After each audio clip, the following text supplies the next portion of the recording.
Together for Wolfgang Hunter. What's up, guys? It's good to be here.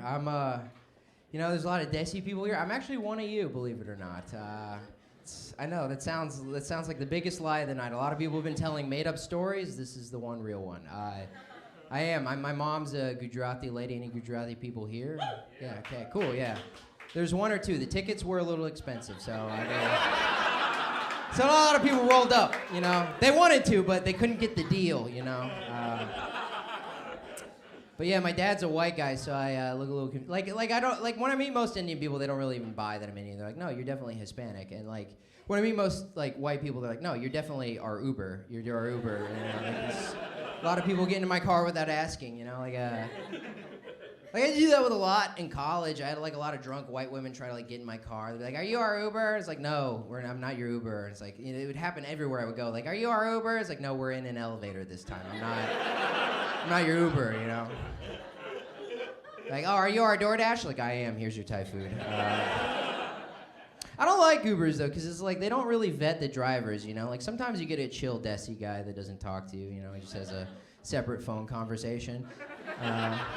It's cool. He's calling the homeland. He's just talking.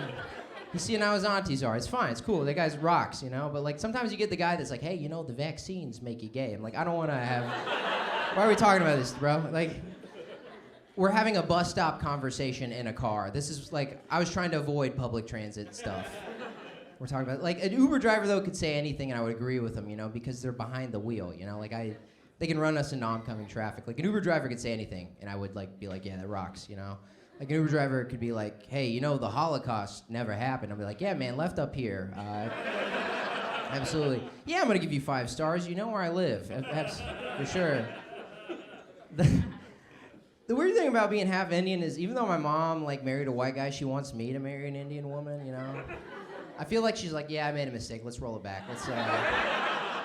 Let's re-roll the shit, I don't know. She wants me to get on that website Indian people use to arrange their marriages. You guys know what I'm talking about? No, that one's good. But I was talking about LinkedIn. Not that one. That's a good one too, though. Yeah. But I'm on there if anybody's looking. I don't know. It's weird. I grew up in North Carolina. I grew up in the South, and I'm a little ambiguous. I got called a terrorist a lot growing up, which never really made sense, because rednecks, they kind of like the same things that terrorists like, It's like, wait, Ahmed, you tell me you like growing out your beard, being mean to gay people? It's like, that's a favorite thing. It's like, you ever sit in the back of a pickup truck and just shoot assault rifles? Like, that is Tuesday. What? How did we not know this? We're gonna be best friends, It's super weird, dude. It's a weird thing for sure. I don't know. I got a compliment from a lady today, which was good. That was a good one. Because as a guy, you get 8 of those in your life from women that you're not dating or married to. You know what I'm talking. You remember the day, the time. You remember the astrology sign of the girl complimented. You're like I had eggs for breakfast that day. All the details. A girl told me today I looked like Jon Snow. I felt yeah. All right, I thought that was a compliment. Thanks for laughing at that part, guys. Cool. She built my self-esteem up just from that one thing. I made her feel weird. I feel guilty about it because I kind of did a Courage the Cowardly Dog. I was like, oh, blah, blah, blah. I didn't know how to convey that woman, the compliment she gave me. It's gonna keep me from killing myself the next 3 years. I would never kill myself. I'm too neurotic for that. Every time the thought crosses my head, but the milk's gonna expire if I do that. I can't let that happen. But if I did do it, we're in the Big Apple, baby. If I did do it, I would do it in a hilarious way. I figured out how I would do it. I would go to Times Square. I'd find the tallest building I could, and I would jump off it, and I would just go like that. And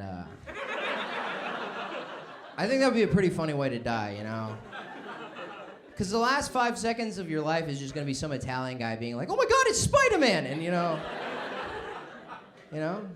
they're calling it the world's funniest suicide. More at 7.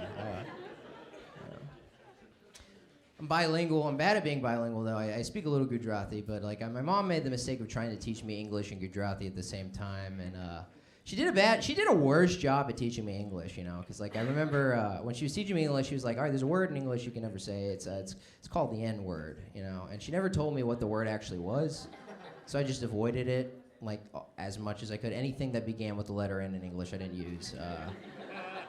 So I was at school, and this guy came up to me and was like, hey, kid, I got some candy. Do you want to get my van? I was like, no, maybe, fuck. But that's a good part about being half Indian, you know, is like you kind of get the mustache at age 10, so pedophiles, they just think you're a rival pedophile. They're like, what are you doing here, man? This is where I like to pedophile. You gotta go away. You gotta find your own corner to talk to these kids. You're like, I am a kid. It's like, no, you're an amateur. That's what you are. Get out of here.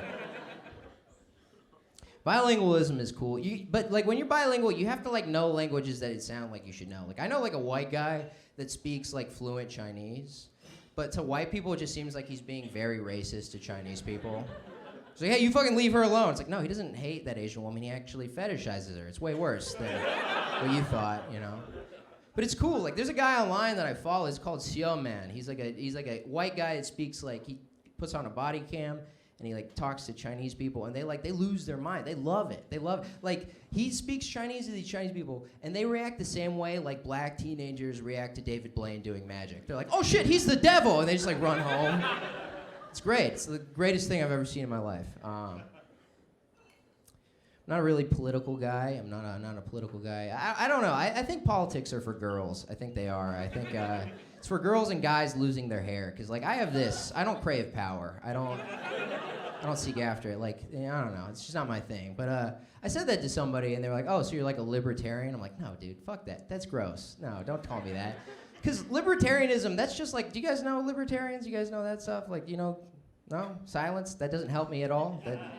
All right, I see like a lot of head nods. A lot of people with six-figure salaries in this crowd. They're like, we don't even, because yeah, no, but you don't even want to associate with it, because it's like, it's a weird part of the political spectrum, dude. It's like, it's politics for like weird white uncles. That's what it is. It's for weird white guys that are uncles. That's all that politics are. Because if you look at the debates like that they have, it doesn't matter what's going on in the world around you at the time. They talk about two things. They're like, DUIs don't matter and she looks 18. I'm like, that's uncle politics right there. It's disgusting and gross. Okay. This is a libertarian convention somehow? What the fuck? What the hell? I thought we were cool and live in New York. I know we're a bunch of weirdos with DUIs and a drinking problem. I didn't know everybody in this crowd was a comedian. God damn, dude. All right, I'll pivot. I don't know. Abortion's been in the news. Well, I'm just gonna double down. I'm just gonna make you guys hate me. I feel like I've won you guys over, and I'm gonna make you hate me. Abortion's been in the news, and I've seen something interesting though. There's a lot of states like New York and Maine offering like women in Texas and like North Carolina like come get abortions here. But then like in response, those states are like, hey, if you go do that and you come back, you're going straight to jail with you, you know. And I don't know, like, what is even the oversight? Like, how do police even know if somebody did that, you know? Like, are the cops just like pulling women over and be like, hey, weren't you like a fat bitch the last time you were in Arkansas? We got you going through the toll booth being fat as hell. We got you coming back in LA6. What's that about, you know? Yeah, we got a code no longer glowing and radiant. We got a... Hell yeah, you guys rock. Okay. You want me back over. And if anybody's concerned by this, I'm a bartender by normal trade, so I have nothing to lose. I don't know if you could tell by these keys. That's right, girls. You see these keys? Yeah, ladies, bitches love them keys. They're like, damn, he doesn't have health insurance. He's living on the edge. But I'm a bartender. I used to work at like fancy bars. Like I used to work at a bar for like rich white women. I know it was like a bar for rich white women because all the drinks that we had were just named after things white women scream when they're drunk, you know? Like our most popular drink was just called, "It's my birthday month." That was the most popular one. You couldn't do that for white guys though. You couldn't be like, well, if you like bourbon, we have the racial outburst. But if you're more of a tequila guy, we have the No Daughter of Mine. Oh, what's that? You like gin? Well, you might like the boop, you know, just... All right, guys, I'm Wolfgang Hunter. Thank you so much.